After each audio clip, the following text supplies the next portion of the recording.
Mi suegro apareció en mi trabajo para decirle a mi jefe que yo era una mentirosa. Imaginen llegar un lunes por la mañana a su trabajo.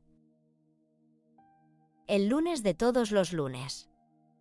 El que empieza con el café que todavía está demasiado caliente y con la lista de cosas pendientes que se acumularon el viernes, porque el viernes siempre se acumula todo. El lunes en que uno llega con la cabeza todavía medio en el fin de semana, saluda a los compañeros de siempre, deja el bolso en el sitio de siempre, enciende el ordenador y empieza a construir el ritmo que tiene que tener un lunes para que la semana funcione. Ese lunes. Ahora imaginen que a media mañana su jefe los llama a su despacho con una expresión que no es la expresión de los lunes normales. Que les dice que el viernes, mientras ustedes no estaban, hubo una visita. Que alguien fue a la oficina a hablar con él. Que ese alguien no era un cliente, no era un proveedor, no era nadie relacionado con el trabajo. Era alguien de su vida personal. Alguien que había entrado al edificio, había preguntado por su jefe por nombre. Había pasado 40 minutos con él y le había contado cosas sobre ustedes. Cosas que según ese alguien, su jefe necesitaba saber. Cosas que según ese alguien, demostraban que ustedes no eran la persona que su jefe creía que era. Que era una mentirosa. Eso fue lo que encontré yo ese lunes. Y la persona que había ido a hablar con mi jefe era el padre de mi marido. Mi suegro. Un hombre al que yo había tratado de respetar durante 6 años de matrimonio con una paciencia que ahora, mirando atrás, reconozco como excesiva. Un hombre que había cruzado una línea que yo no sabía que existía hasta que alguien la cruza. Una línea que separa lo que es complicado pero manejable de lo que ya no tiene vuelta atrás. Me llamo Patricia. Tengo 37 años. Y lo que voy a contarles es la historia de cómo un hombre de 65 años con una opinión muy firme sobre quien debía ser su nuera decidió que la mejor manera de expresar esa opinión era presentarse en mi lugar de trabajo un viernes cuando yo no estaba y usar mis propias credenciales profesionales como arma. Pero para entender por qué llegó a ese punto necesito empezar desde antes. Mi marido se llama Andrés. Llevamos juntos 9 años, casados 6. Es arquitecto, trabaja en su propio estudio. Es de esos hombres que cuando están en lo suyo tienen una energía que es difícil no admirar y que cuando no están en lo suyo pueden ser tan herméticamente cerrados que resulta difícil saber qué están pensando. Tuvimos que aprender a comunicarnos con ese contraste y lo aprendimos, aunque no siempre de manera elegante. La familia de Andrés es su madre, que se llama Rosario, y su padre, que se llama Leandro. Tienen también una hermana menor, Elena, que vive en otra ciudad y que es de las pocas personas en esa familia con quienes siempre me he llevado bien sin tener que trabajarlo demasiado. Leandro es el centro de esta historia. Y para que se entienda bien, necesito describir a Leandro con la precisión que merece. Leandro tiene 65 años y ha pasado toda su vida adulta siendo el hombre más importante de todos los espacios que habitaba. Fue director de una empresa de tamaño mediano durante 20 años. Fue presidente de la comunidad de propietarios de su urbanización durante 12. Fue el árbitro de todos los conflictos familiares desde que tengo memoria de esa familia, el que decidía cuándo un problema era un problema y cuándo no, el que establecía las jerarquías de quién tenía razón y quién no, el que en las reuniones familiares hablaba más tiempo del que escuchaba y que cuando escuchaba era para formular su respuesta, no para entender lo que el otro decía. Era un hombre que nunca había tenido que aprender a no tener razón porque siempre había habido alguien dispuesto a dársela. Conmigo eso no funcionó desde el principio. No porque yo fuera difícil, sino porque yo no era del tipo de persona que da la razón a alguien simplemente porque ocupa el espacio como si la mereciera. Soy directora de comunicaciones en una empresa de tamaño mediano. Llevo 12 años en ese sector. Tengo mi propio criterio, mi propia voz, mi propia manera de evaluar las situaciones. No soy agresiva. No busco el conflicto. Pero tampoco soy de las que callan para mantener la paz cuando lo que se dice merece ser contestado. Eso fue suficiente para que Leandro y yo tuviéramos una relación tensa desde el año 1. Los primeros roces fueron sobre cosas pequeñas. Opiniones sobre decisiones que Andrés y yo tomábamos juntos sobre nuestra propia vida, dónde vivir, cómo organizarnos económicamente, si tener hijos y cuándo. Leandro tenía perspectivas sobre todas esas cosas y las expresaba con la misma naturalidad con que otros comentan el tiempo. Como si la línea entre lo que era su terreno y lo que era el nuestro no existiera o no importara. Andrés gestionaba eso de una manera que yo encontraba insuficiente, pero que entendía, con humor, con cambio de tema, con la habilidad de alguien que ha aprendido desde niño a no confrontar directamente a su padre porque la confrontación directa con Leandro nunca producía resultados útiles, sino solo un escalado que terminaba siendo peor para todos. Lo entendía, pero no siempre lo aceptaba. Y en las ocasiones en que yo respondía a Leandro con más claridad de la que él esperaba recibir, la situación se tensaba de una manera que tomaba días en volver a la temperatura normal. El punto de escalada, el momento en que esto dejó de ser solo tensión familiar para convertirse en algo diferente, ocurrió hace aproximadamente un año. Leandro y Rosario tuvieron un problema económico inesperado. No voy a entrar en los detalles porque son privados y porque lo que importa para esta historia no es exactamente qué problema tuvieron, sino cómo decidieron resolverlo. O más exactamente, cómo decidió Leandro que debía resolverse.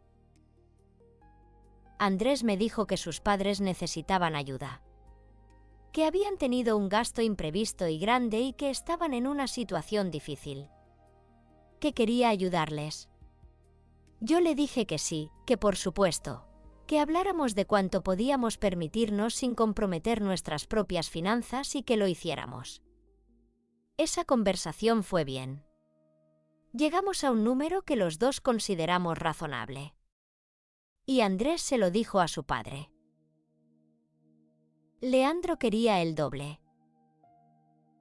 Cuando Andrés me lo trasladó, le dije que el doble no era posible sin afectar cosas que los dos habíamos planificado. Que podíamos revisar el número si él creía que era necesario, que estaba dispuesta a la conversación, pero que el doble directamente no era factible. Andrés lo entendió. Y se lo dijo a su padre. Leandro llamó a Andrés al día siguiente para decirle que yo era una tacaña que anteponía el dinero a la familia. Que no era la nuera que él hubiera elegido para su hijo. Que Andrés había cometido un error casándose con alguien que no entendía el significado de la lealtad familiar. Andrés me contó esa conversación y eso le agradezco. No me la ocultó.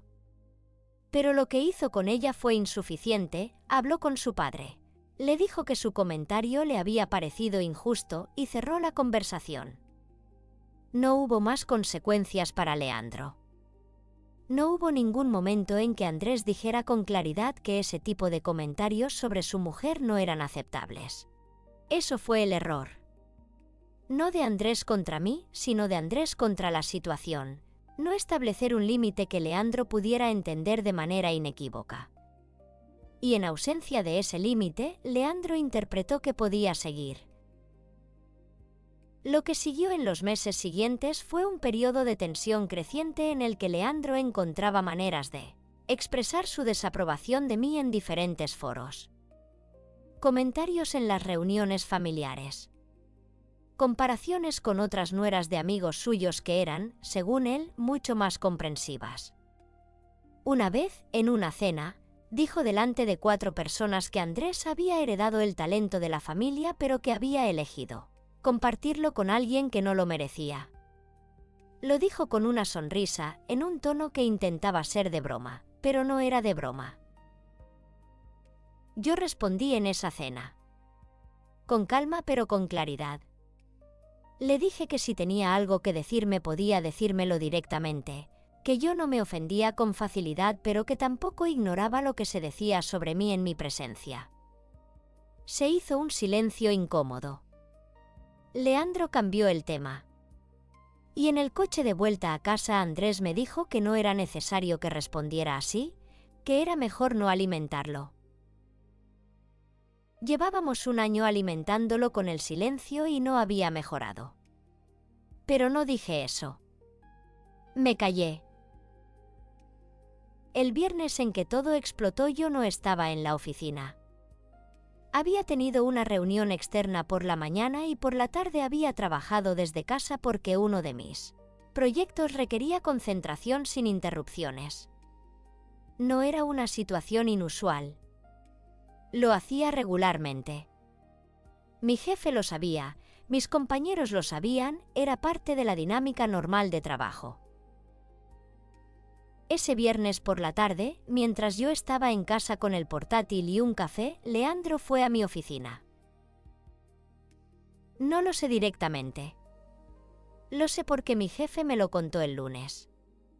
Y porque una compañera que sí estaba ese viernes me escribió ese mismo viernes por la tarde un mensaje que en ese momento no entendí, decía solo Patricia, ¿estás bien?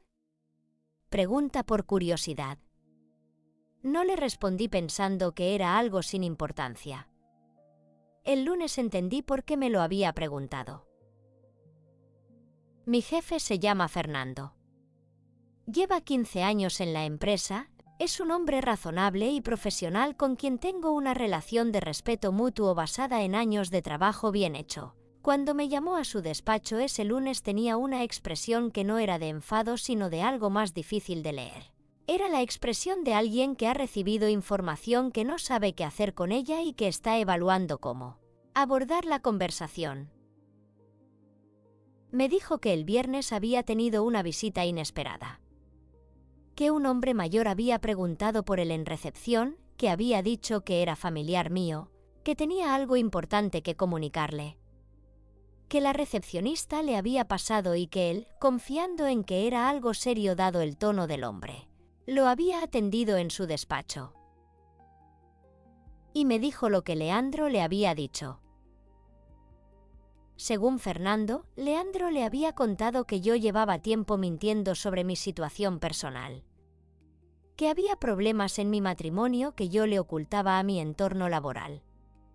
Que mi rendimiento en el trabajo, aunque aparentemente correcto, estaba siendo sostenido por el esfuerzo de mis compañeros que cubrían mis deficiencias. Que él, como familiar cercano que conocía bien mi situación real, creía que Fernando debía saber la verdad sobre la persona que tenía en un cargo de responsabilidad. Fernando me lo contó con una neutralidad que le agradezco porque me dejó escuchar todo antes de tener que reaccionar. Cuando terminó, me preguntó si había algo que yo quisiera explicarle. Me quedé mirándolo durante varios segundos. Luego le pregunté si podía hacerle algunas preguntas antes de responder. Le pregunté si la descripción que Leandro había dado de mis supuestas deficiencias laborales tenía algún correlato con lo que él había observado en mi trabajo. Me dijo que no. Que mi rendimiento era sólido y no había ninguna queja ni de compañeros ni de clientes.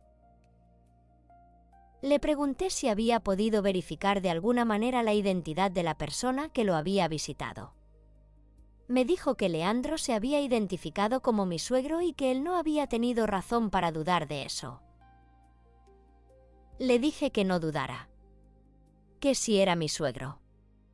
Y que lo que le había contado era una mezcla de falsedades y de distorsiones de cosas privadas que no tenían ninguna relevancia laboral y que nunca debería haber llegado a esa oficina. Le expliqué, con la serenidad que fui capaz de mantener en ese momento, que Leandro y yo teníamos una relación tensa desde hacía tiempo. Que había habido un conflicto reciente sobre un asunto familiar económico que él había resuelto mal y que había convertido en una campaña de desprestigio contra mí. Que lo que había ocurrido el viernes era la expresión más extrema de esa campaña y que yo no lo había previsto, porque no pensé que nadie pudiera creer que presentarse en el trabajo de su nuera para hablar mal de ella ante su jefe era una acción razonable. Fernando me escuchó. Y al final me dijo algo que me alivió más de lo que esperaba. Me dijo que él había escuchado a Leandro con la educación que le debía a cualquier visitante, pero que en el momento en que ese hombre empezó a hablar de la vida personal de un empleado suyo sin ningún fundamento laboral, había empezado a cuestionar el propósito real de la visita. Que nada de lo que Leandro había dicho había cambiado su evaluación de mí. Y que si Leandro o cualquier otra persona volvía a aparecer por la oficina para hablar de sus empleados, los haría salir inmediatamente. Salí del despacho. Fui al baño. Cerré la puerta. Y estuve ahí 5 minutos procesando lo que acababa de ocurrir, que era mucho, y decidiendo en qué orden iba a gestionarlo. El primer paso era Andrés. Lo llamé desde el baño. Le dije que necesitaba que nos viéramos en casa esa tarde y que era urgente. Me preguntó qué pasaba. Le dije que se lo explicaría en persona. Llegué a casa antes que él. Cuando entró y me vio la cara supo que algo importante había ocurrido. Me senté con él en el sofá y le conté todo lo que Fernando me había dicho, sin omitir ningún detalle, dejando que la historia completa llegara antes de que él pudiera empezar a procesarla parcialmente. Lo que vi en la cara de Andrés mientras escuchaba fue algo que no le había visto antes en la misma intensidad. No era solo la sorpresa de quien escucha algo inesperado. Era la expresión de alguien que está reconstruyendo en tiempo real la imagen de una persona que quiere y que en esa reconstrucción esa imagen está saliendo diferente a lo que era antes. Cuando terminé, Andrés estuvo en silencio durante un tiempo. Luego me dijo que no sabía qué decir. Que no podía creer que su padre hubiera hecho eso. Que entendía que había tensión pero que eso era un nivel que no había esperado. Le dije que necesitaba que entendiera algo. Que durante 6 años había manejado la situación con su padre de maneras que habían priorizado la paz familiar sobre la dignidad mía. Que lo había hecho porque lo quería a él y porque entendía que la relación con su padre era complicada y que no quería ser el origen de más conflicto. Pero que lo de ese viernes era diferente. Que había entrado en mi espacio profesional. Que había intentado dañar mi reputación con mi jefe. Que eso no era ya un problema de dinámica familiar difícil. Era una acción deliberada con consecuencias reales sobre mi carrera y sobre mi vida. Le dije que necesitaba que él gestionara esto con su padre. No yo. Él. Que hablaría con Leandro cuando llegara el momento, pero que lo primero era que su hijo le dijera que lo que había hecho no era aceptable y que tenía consecuencias. Andrés llamó a su padre esa misma noche. No estuve en esa llamada. Me fui a la habitación y cerré la puerta porque necesitaba que esa conversación fuera entre ellos sin mi presencia. Lo escuché hablar desde el otro lado de la puerta, sin poder escuchar las palabras, durante casi 40 minutos. Cuando salió tenía la cara de alguien que ha tenido una conversación muy difícil y que todavía la está procesando. Me dijo que su padre había reconocido haber ido a mi trabajo. Que lo justificaba diciendo que estaba preocupado por Andrés. Que creía que yo le estaba ocultando cosas y que Fernando como jefe mío tenía derecho a saber qué tipo de persona tenía en ese puesto. Que no creía haber hecho nada malo. Que si alguien tenía culpa de que las cosas hubieran llegado a ese punto era yo, por haberme negado a ayudar a la familia cuando la necesitaban. La negativa al dinero. Todo volvía ahí. Toda la campaña de los últimos meses, todo el crescendo de hostilidad, Había sido la respuesta de un hombre al que le habían dicho que no a algo que creía que le correspondía recibir. Le pregunté a Andrés qué le había dicho él a su padre en respuesta a todo eso.